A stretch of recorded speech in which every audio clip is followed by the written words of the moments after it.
Good afternoon. Welcome to beautiful Boquete, Panama. I'm Rick from Finca Casanga. We're in the drying house today, and we've been having some good weather finally. Uh, the way we dry coffee is using the sun, and so we want good weather for drying coffee. Um, for the past few weeks, it's been a little cloudier than normal, which kind of limits what we can do. But that's all changing right now. So we've had some coffee in here for a little while, and some of it is getting dry. And we want to get this coffee down to about 10% moisture content. You can vary it a little bit from there, but 10% is really what we're normally looking for. And when there's a lot of humidity in the air, we normally make wet process coffee or washed coffee. And that's what this is. And it gets this very light, kind of bleached looking color. So it's safe, it's simple, it's how most coffee is made, but it's not our favorite. What we're going to be working with today is a fermented coffee. This has got lots of different names. I think there's not a lot of agreement in coffee on what this means, but what we did with this was we took the skin off of the coffee cherry, but we left some fruit on there and let it ferment for 3 or 4 days probably. And then we dried it out, and this is what we get. And you'll notice there's a different color to it. It's kind of blotchy, spotty. That's from fermentation. The next step in this is removing this parchment and silver skin layer. And this can be a little bit of work. A lot of farms will wait. They will let the coffee sit in parchment because this parchment layer will actually protect the coffee a little bit. We don't do it that way though. We take the parchment and the silver skin off as soon as the coffee is dry. And the reason for that is we store our coffee in these very special, fairly expensive bags. These bags do not allow any gases to exchange. And so it does a better job of protecting the coffee than the parchment does. And when we get rid of this, it takes up a lot less space, which means we can afford to store it in these bags and it'll actually stay fresh longer. That's why we're doing it now. Some places will do it later. It's not right or wrong, but this is how we do it. We think it stays fresh for a little bit longer this way. So that's why we're doing holing right now instead of after letting the coffee rest. And fortunately, we don't do that in this building because it's really hot in here. And we're going to head over to the holing station and get this ready to go. That's next. So the way this is going to work is we're going to pour our parchment coffee into this hopper, and it'll travel down this tube into this cavity. There's a rotating metal cylinder in there. It kind of smashes everything around, breaks up that parchment and then silver skin. And there's a vacuum system that will pull out that parchment and silver skin if you run it through long enough. And then beautiful polished green coffee will eventually come out this tube into the bucket down there. This is a pretty small machine. We're a pretty small farm. Once we do this, we're going to generate a lot of this. This is the parchment after it's been separated from the bean, and I guess that's why it gets its name. It does feel like paper. There's not a lot we can do with this, but it makes great ground cover, especially if you want something that blocks weeds. So we generate quite a lot of this. It's the stuff that comes out this end that we're really most interested in. And what we get out of there is good green coffee that's ready to be stored until it's ready for roasting. Probably another 2 to 3 months, and then the moisture content in that bean is stabilized, and it's ready for roasting. And this whole process actually works incredibly well as long as you've got at least 10 kilograms of coffee. And that's where we really run into an issue is we do all of these individual trees.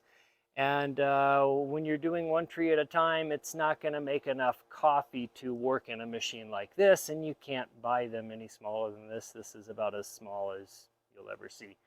Uh, most of the ones I've seen are the size of a car. This is a tiny one. So when it comes time for very, very small batches, this is the old-fashioned way, and for that we're going to use a pilon. We're going to be holding some coffee here, both with the machine and with the pilon, and in our typical fashion, I'm not going to actually be doing this. I'm going to make Enrique do it, and I'll explain a little bit of it as he does it. So we're going to get set up and we're going to hold some coffee. So this is Enrique, and Enrique is a master of this machine. He is actually about the only person that uses it because he knows how it works really well. It's kind of finicky, partly because it's a homemade machine, uh, but this little thing, this will work differently depending on the beans, and the beans are different from year to year, and different varietals will be different sizes, and different moisture levels will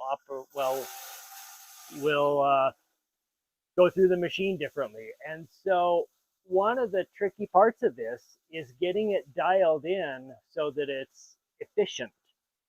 And so this has been his machine for a couple years now, and he's really the only one that uses it. And it's a little bit loud. We'll see how much noise it makes, but he's going to get things set up and start moving coffee through, and we'll see what we get out the end. It's usually pretty good.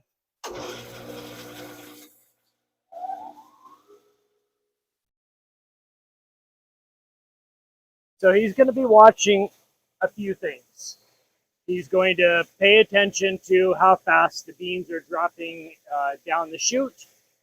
And mostly he's going to be looking at how the coffee looks when it's coming out of the output. That's the most important part. We don't want it to damage a lot of coffee, but we want it to be efficient in how it removes the parchment and silver skin. Okay, so this is a sample of the finished, well, not finished product, but the stuff coming out of the holding machine. And it's doing pretty well today. There are some pieces that don't get peeled the first time through. Sometimes we'll run this through a second time, and then occasionally it does break some. This is a problem because a broken piece does not roast the same as a full piece. So we do want to separate these. We're going to talk about that another time, but there's a little machine for sizing and separating broken pieces. But this is what we should expect to get out of this. And it is going to cause some damage, but we should expect to see maybe a couple percent that get damaged in this process. This little machine actually works quite well. But it doesn't work for tiny little batches, and so for little batches, we use this. This is called pilon. Pretty old concept. The way this works is we're going to put a small batch of coffee in there. There's already a small batch in here. This is practice coffee. And Enrique's going to show us how you process it like this. This goes back a long, long time, although these are surprisingly common still in Panama. And Enrique is way, way better at this than I am. So he's going to show you how this is really done. Ah, he's fast.